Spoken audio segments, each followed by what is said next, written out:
Gang? Squad? Mob? Is that you? Is that y'all? And today we back with another motherfucking reaction. You hear me? And today we got some comedy shit, some random ass shit, you know what I'm saying? I came across this video on YouTube, you know what I'm saying? I'm like, gee, I gotta react to this shit. I saw like probably a minute worth of it or whatever, you know what I'm saying? Not even that. Probably like 30 seconds or whatever. I'm like, yeah, I'm intrigued. This shit funny, so we finna get up in this video, you know what I'm saying? She wanted me to eat the WAP, you know what I'm saying? We already know what WAP is, you know what I'm saying? I ain't gotta explain it, but you know what I'm saying? Let's get it.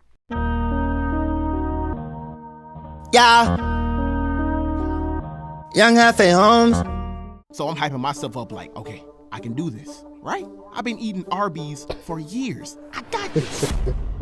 He said I've been eating Arby's for years, folks. You know, that mother gyro meat. Now you probably wondering, why is this mocha chocolate dude with the large fried extra salt 2 bites away from diabetes dreadlocks in his head telling a story so personal, so openly? Well, if you take a look at my track record of personal memories I told to the world, then you'd have a clear understanding of how not afraid I am of telling the world my mistakes and flaws. Now, I don't tell my experience with girl stories as much as I used to these days, but I did a poll last week and the streets were hungry. So, yeah. Let me feed my hungry demographic real quick. So about 7 months ago, at the start of January 2021, I had a falling out with a girl that I had been technically dating for a while. We're gonna use her nickname I gave her, Cookie. It's actually mind-blowing how we met, but that's for another story. I say technically dating because me and her made it clear that we were just in a talking phase, but that's cap, because we didn't do talking phase stuff. We did relationship stuff. Now, even though we fell out, I can honestly say with the all due respect that she earned from me, I have nothing bad to say about her because she treated me better than any female I had experienced before her. She was patient, she was nurturing, kind, submissive, loyal, a super freak, all the above, except for the reason I had to let her go. But that's a discussion for another day. Yeah, she may have not been shaped like Mewtwo and not 100% eye candy, but I still loved her though, because she was a rare Pokemon that I was fortunate enough to find. Beta male cuck. Simp. We don't love these hoes. Red pill or get spilled. Chump, you not alpha. Back then, we both went to separate colleges in the same city, so whenever I had time, she always wanted me to come see her and spend the night in her dorm. Plus, we were homebodies, so we had a routine. And that was, if we weren't going out to do stuff, I'd pull up, vibe for a couple hours, then around nighttime, she'd cook us both food. Then she'd throw on some easy access clothes, i.e. booty shorts. Then we'd Netflix and chill in her bed with my power pole brushed up against her butt meat. And this usually resulted in her being down for anything because she was a freak. And I was too. One day during our routine, after getting nasty a little bit, she decided that she wants me to eat that macaroni in her pot for the first time. Which is cool and all, because she said she'd caress my Dragon Balls and summon Shinra after. But one problem. At the time, I had zero experience swimming through Niagara Falls. Why? Because in my very small number of previous relationships and women experiences, they never cared about me doing it anyway. None of them. They were more in love with just summoning my Keyblade and sending me to the Shadow Realm, which was fine with me because that's one less task in Wall Maria I gotta worry about. Why? Because for some reason, at the time when it came down to using my mouth to drink from a girl's river, I just didn't have any interest in doing it anyway. Why? Because for some reason, something always gave me the chills just looking at it. I know it's mandatory if she's gonna stroke my power pole with her gums, but I just don't know why. Maybe salami sandwiches freak me out. Maybe I wasn't as much of a freak as I thought I was back then. I just don't know why. Maybe I was just in my head too much. Yeah, you would. Paranoid maybe? When she gave me access to do it and asked me if I did it before, I was nervous because females that already are experienced don't like unexperienced men. Am I right, ladies? So I did what any idiot secretly folding under applied pressure because he doesn't want to mess up an opportunity would do.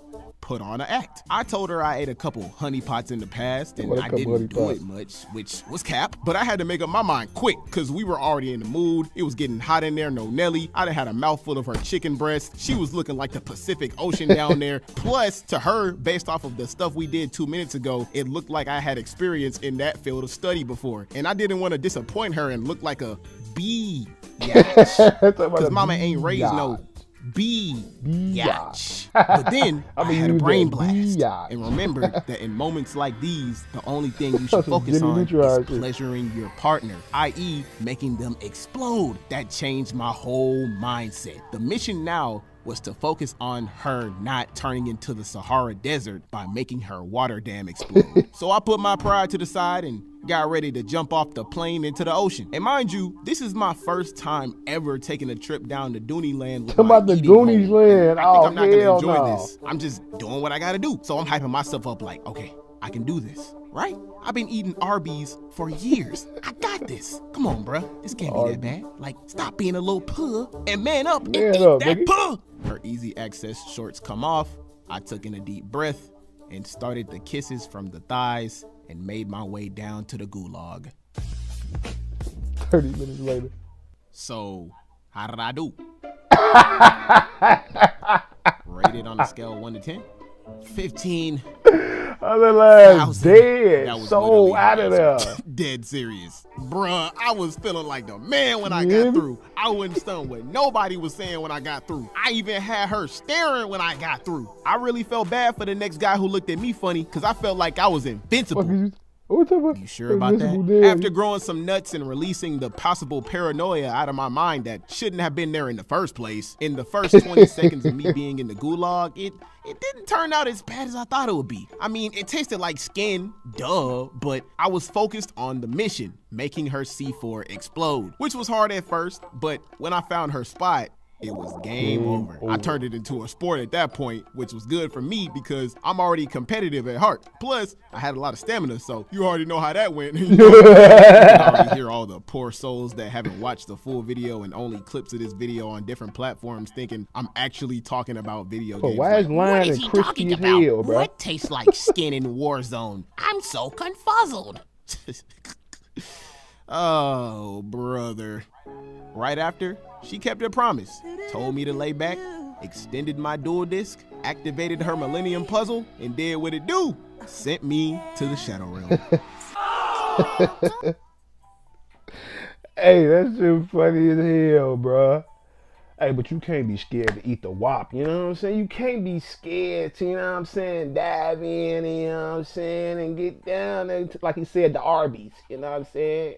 You ain't gotta eat Arby's, you know what I'm saying? You can eat gyro meat or some shit, you know what I'm saying? But, gee, this shit was funny as hell, though, G. You know, so I probably gonna have to do another one, but on to the next.